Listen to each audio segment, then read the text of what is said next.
West Virginia and Commonplace. Here goes the second part of the interview with Davonte. All right, so we're gonna go ahead and do part two now. All right. All right, let's go ahead with it. So now, tell me about your approach to making music. Well, my approach to making music is very organic. I feel like I have to be moved, to create. Like, I like to keep my space very organic, very earthy. Some people, they like a whole lot of people in the studio. I don't. I mean, if you could just give me an engineer and then got another person that's helping with the writing, that's cool. I'm not one of those people that's like, oh, I gotta write everything. No, if you can say the same thing I'm trying to say but say it better, I'm all for it. I don't like to take forever just to get it, out. Just as long as it comes together. But yeah, I like it very low key. You know what I'm saying? Not a whole bunch of people in the studio. So, like now with this whole coronavirus thing, how are you like able to like you get the beats from a producer, for example, you lay down the track and then you send it back. Is that kind of what the format is now? Yeah, because I actually had a small setup at home. So, I love being in the studio because it's like, to me, I feel like I don't have to be the engineer. Like, I don't have to press record. They can just do it and da-da-da-da. But don't get it twisted. I can actually stack my own vocals, put my little effect and stuff on it and just make sure they're clean. But, definitely doing it virtually, you have to have a lot of trust with your producer to make sure everything comes out right. It's not like you're there.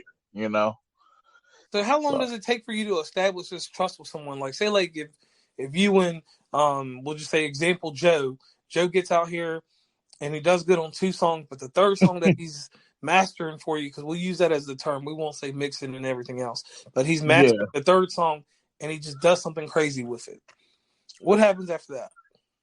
I have to have that conversation with Joe and be like, hey, yo, Joe, let me pull you to the side. So, listening to the record, I hear how it's mixed. That's not really my vision. That's not really the vision and the sound matching up. Let's try it this way. I always try to create better references and let's just have a conversation. I always feel like communication is key. Like, your producer is like, I know this sounds crazy, but it's like y'all in a musical marriage, like it needs to be right. Like, think about, okay, I'm going to give you a great example. Full Moon, Brandy, and Dark Child. They were married. And then, when it came, like music-wise, they were married. But when it comes to that, you got to have that trust and be able to, they need to tell you, like, listen, you off, you flat. That line was bad, or I don't think that lyric fits. Like, they should be able to tell you that. Y'all have to build a relationship. It takes time, but when you're under contract with somebody, everything does sound like business. But when you sit down and talk to people and just understand, I call it the human psychology. You got to meet them on the level that they're at, and everything works out. Like, on that level of communication, everybody can come to a consensus. This don't sound good, or this will be better. Okay. And on the topic of that album, are we considering that probably one of her better albums? Yeah. I mean, Full Moon, it's funny because, I hear a lot of people say, she was competing with the instruments, but I felt like at that particular time, nobody was doing music like that. And Dark Child, as well as Brandy, helped shape the genre of modern R&B, like that 2000s futuristic sound, Mm-hmm. I mean, thereafter that, right before that, you had Destiny's Child, Writings on the Wall. But after her, you had like, the Toni Braxton, Aaliyah, everybody was developing that specific sound that was kind of reminiscent of that Brandy Full Moon type thing. It's incredible. So on to another thing about them real quick, and then we'll get back to you. Monica versus Brandy. Woo, man, that was interesting. Did you see it? Yes, I did. I watched it later. I didn't see it live. Me neither. I had a lot of stuff going on. It was like 3 hours, and I was like, oh my God, this is going to be 3 hours. And I'm a music fan like anybody else, but 3 hours? But then I sat down and watched it, and I was like, it was like we were there. It was like being a fly on the wall. And I just felt like, they hadn't talked to each other in 8 years, and I know that got to be hard. Like with men, it's no thing, it's us having our egos, we can shake that off. But to women, Right. especially, they've done music together, and literally they only have a Grammy with each other for the song "The Boy Is Mine." Like that was crazy. Right. Nothing else in between them, correct? Yeah, no, well, they had another record together called "It All Belongs to Me," but after that, I mean, like they never received any other Grammy for their solo work. And I mean, but it was great to see over 20 plus years their catalog was still relevant. And I mean, those songs were like they had a lot of hits. I mean, it was so many songs. I'm like, ooh, Monica, you could have put this out there, Brandy. Why you didn't? And I'm pretty sure if they had enough time, if it was like a part 2 or a part 3, we could have gotten all of that. But in 3 hours, it was good enough to get the content we got. And I mean, I think that was it. I think that's the best verses to date right now. What you think? I agree with that, but let me ask you this. Sure. Here's the statement. Brandy is good for people that like vocals. Monica is good for people that like music. Is that true or is it not God. True? I don't necessarily feel that that's true. I feel like, think about Street Symphony. She was able to mix, and I'm speaking of reference to Monica, she was able to mix in classical with that gritty urban hood. You know what I'm saying? Like, think about like a Mary J. Blige. I mean, she came a long way when it came from being in her environment to actually being a musical superstar. So, I mean, Monica gives vocals too. We're not going to front on that. I mean, should have known better. I mean, a dozen roses with the Curtis Mayfield sample. I mean, we getting really into the artistry here, but Brandy is more of a technical singer. Monica, she's just a straight flat foot singer. It's a little different. With Brandy, it's more about showmanship with the vocals and the performance and a technicality, almost kind of like a Beyonce. Vocals are like a technicality. Whereas with Monica, it's like I'm getting my point across, and this is it. This is it. So. Okay. Now, if you had to do a versus with somebody right now, what would be the versus you would want to see? Oh, you mean myself or like somebody, like two people already in the industry? Two people in the industry real quick. So who I would love to see a versus between, and these are like two different people. I'm going to give you a male and a female set. So I'm thinking Toni Braxton and Mary J. Blige. Okay, we'll go back to that. Go ahead. And then we had two male artists. I'm going to say Joe and Maxwell. Yes, I can go with that. that quiet storm, Yeah, that quiet storm. And Joe Thomas, Joe has music. He has hits, and Maxwell too. And the great thing is, you getting live vocals. They got good vocals. It's not a flash in the pan. All right, so let's go back to your female comparison. Why those two? I feel like they're totally different, but in their days of, their heydays, I do feel like they were very, very like on top of the charts. Come on, Toni's from Maryland, a little country girl from Maryland, they blew out of stardom once she met Babyface. Right. That was just Boomerang soundtrack. I remember. Boomerang. And a song that was meant for Anita Baker, and then she got it. And Mary J. Blige knew nothing about being a recording artist or a star, but she had that potential coming from Yonkers, from the hood. She got around Puffy, Andre Harrell. God rest his soul. Yeah.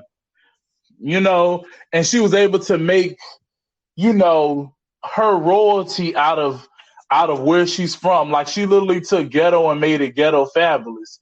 Even though her critics may have hated on her, she took it to a all new level. And Toni, she did the same thing. It's like overnight she went from like a country girl to like literally a R&B sultry sensation. That's just what it was. And neither truly fell off. They just kind of let their music do the talking for itself in the last few years, correct? Right. I feel like they're legends in their own right. I feel like for the history and culture of R&B music, it's very important to understand, like, I think once you get content with your career and you say, wow, I'm blessed to do all that I've done, I'm not saying this is the end for me, but this is, I'm comfortable with the legacy I left. Okay. They're letting that music speak. They letting that and it would be great to go through the catalog and see, because I mean, it's some records that they had that the new generation has not been exposed. And I think that's the best thing about Versus. I mean, Brandy and Monica, that was over 20 million streams. Yeah, that's ridiculous. And the thing about Mary J. Blige is Mary J. Blige has some B-side, just like Toni Braxton's B-side that nobody, you don't hear, because a lot of people, they just used to listen to the A side of the tape and never went to the back side of the tape. Right. Or, like back when they had them old little vinyls and stuff, you had to flip it on over, Oh, yeah. Yeah. All right, so let's do this real quick. Let's do this real quick since we're on this topic. We're going to go to the graves. Luther Vandross versus who in Versus? Oh, gosh. Okay. This is really hard because that's one of my... You know what? I'm about to put him up with one of the best. Okay. Luther Vandross versus Gerald Levert. Okay. And who wins that one? Who wins it and why? Oh my god! See, you gonna make me do? See, because these are two of my icons. Well, I mean, hell, Luther takes it. I mean, House is not a home. I mean, right, House is not a home, and the production value on his music, because his music, to me, when I hear Luther Vandross, I don't play it with everybody that's around me in the world. Select few people get to hear it with me, and Luther Vandross has it's almost like a Sinatra. He's got a classical form to him on certain songs. Right. I feel like he might have been inspired by Nat King Cole. I mean, it's in there. Something is in there. Yeah, it's something way different. And with Gerald Levert, I love him to death. Ariana Gaitha loved Gerald Levert to death. Yes, my but mother. I got one minor flaw in his catalogs. Just like his father, as great as they are lead singers of groups. Yeah. Luther Vandross could have some people in the background. He's done music with various amounts of people and things like that. But Levert shined his best on his own, but he also shined even brighter when he was Levert. Right. And we're not gonna forget about LSG, man. Yeah, my body. Yes. Yeah. And that's the thing. And that's the thing, that's why I would never want to see a versus of Keith Sweat or Johnny Gill unless it was those two against each other, something like that. Because all the begging. Say it again. All the begging. I mean, my. Yeah, like those two could go against each other because they had a decent career, but once they got into a super group, they blew up. Right. And I mean, and then like Keith Sweat has always been like the solo star. However, he's just been real low key in the cut though. He seems like a very humble artist. Like literally, I mean, he's just very humble, but his music is so soothing. It's soothing. Right. It's just something about it. And that New Jack Swing time that he was out, he fit the mold. Like when I think of New Jack Swing, I do him, I do Ralph Travers, and then I do New Edition as a whole, not as separate. And then Bobby Brown. But Bobby Brown is more R&B hip hop. Yeah, he was basically, to me, like a Chris Brown before Chris Brown. Right. And the thing that holds strong with Bobby Brown is, I'm walking into Walmart and I'm outside Walmart. Me and my lovely girlfriend Stacy all the time going to these different stores. In the last few weeks, I hear Bobby Brown, the Ghostbusters song. I hear. Oh my gosh! I hear every little step. I hear both these songs playing at different WalMarts in rural West Virginia and rural Ohio. And I'm like, wow, the power of this man's music.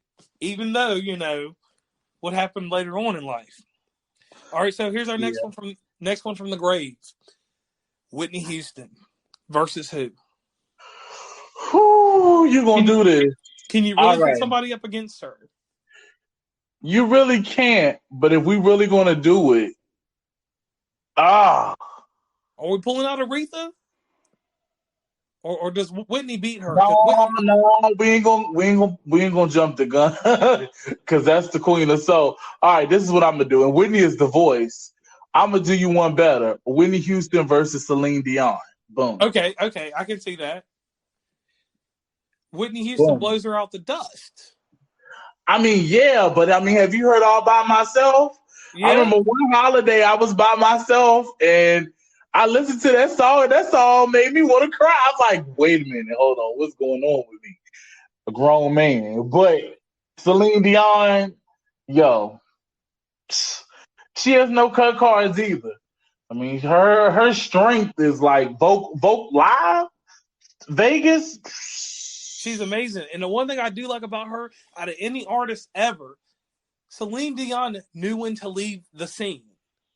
Yes. She left on top.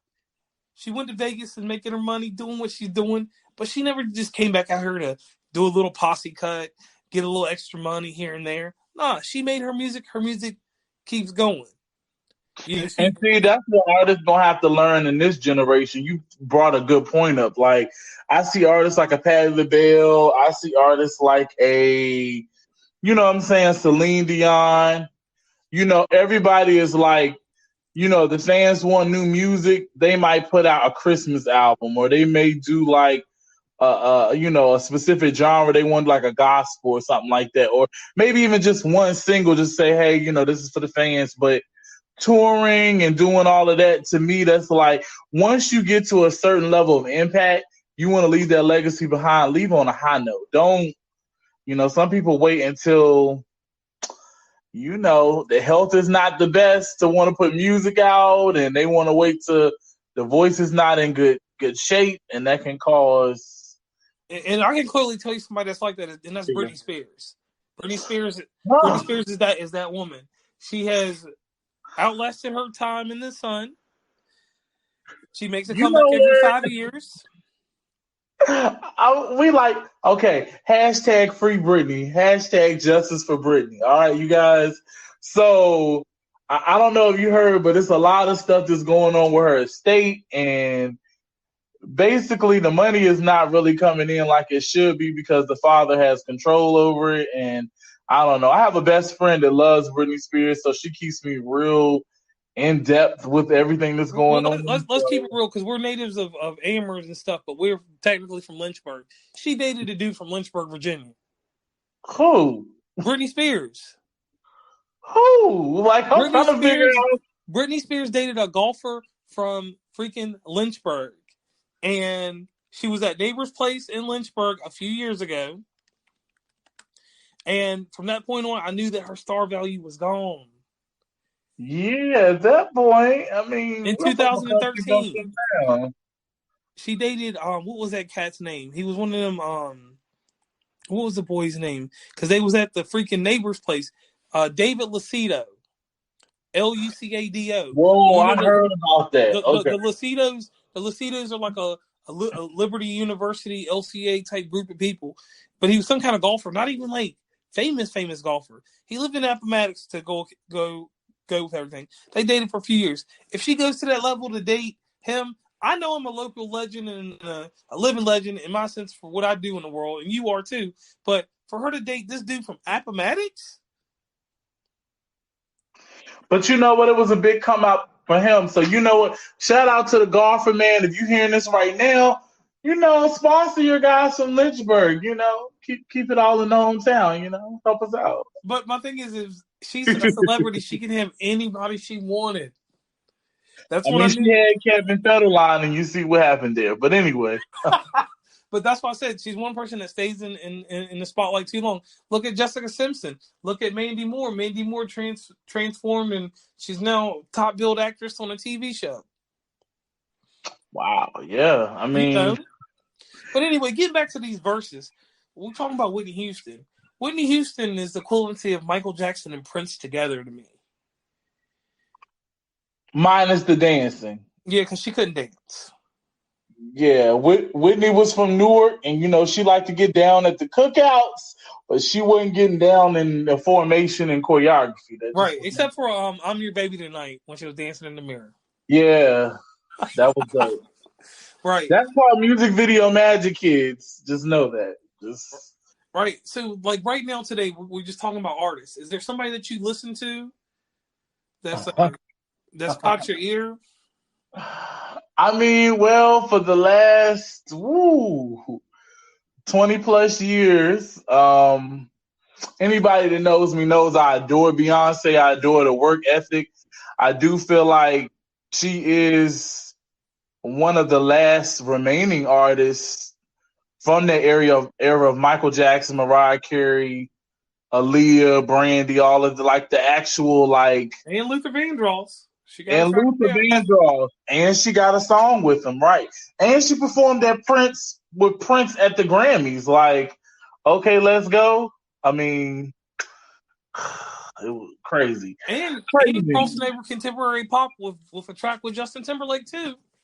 She did, and she performed at the Dixie. You know, Dixie Chicks had been banned for a long time. Right. She brought them back at the CMA Awards, which was a lot of controversy, but through adversity, she performed. She got the numbers, as always. They used Beyonce as like a rating scapegoat. I hate to say it, but you know, any award show, you spread a rumor that Beyonce might be there, the ratings are going to go up. I can't believe that CMT Country Music. Yeah, they didn't want her there, but at the same token, ratings went up because of that. Right. And to bring the So, Dixie Chicks back, you know, they killed our president, George W. Bush, with their comments, and then society took them out of place. Or what do they call them now? The Chicks now. They're no longer Dixie. I'm sorry about that. Excuse me. you know, I don't even know what to say about that. You know, as country people, I mean, we used to that. I mean, Yeah. Gretchen Wilson, Redneck Woman, you know, Faith Hill, Shania Twain. Oh, We yeah. love Shania And Twain. that's another one there. In the versus on country music, I don't listen to that much country music. I would love to see Shania Twain go up against somebody. Like, let her go up against, what's her face? Reba McEntire. Now, you know what? Oh, that would be a good one. Yeah. Reba McEntire and freaking Shania Twain. Yeah, Reba's probably got more hits because she's been in the game longer. But we talking about, well, no, I take it back. Shania Shania is Twain, the Beyonce of the country, though. right? She did have a hot streak. I would like to see that. I mean, come on, her live shows in Vegas when she was riding on a live horse in the Ooh. auditorium. I'd never seen anything like that. That was just amazing. Like, I'd never been to Vegas to see it, but You know, you had seen her I on been YouTube there, wherever you you've know, I seen her, see it. right? YouTube is, I mean, but if I was there, I'd have been like, oh my gosh, she's riding on a horse, like in an auditorium in Vegas. Right. It's already hot as crap down there. You're in heels and you're on a horse. Wow. And So singing. serious. So who would win that one between them two? Oh, as much as I love Shania, I'm gonna have to get that to Reba though. I'm about Reba, to give it to Reba too, because Reba did the little remake on the Beyonce song. yeah, And she yo, sold it. She sold it to the country. she did. But I mean, hey, can we let's not forget about Jennifer Nettles. You know, she did Irreplaceable with Sugarland. All right. Overall, I gotta hear that. I never Yeah, heard they that. did that live at like the AMAs. Check that out, y'all. If y'all didn't see that. Yeah. Okay, so that'd be pretty good.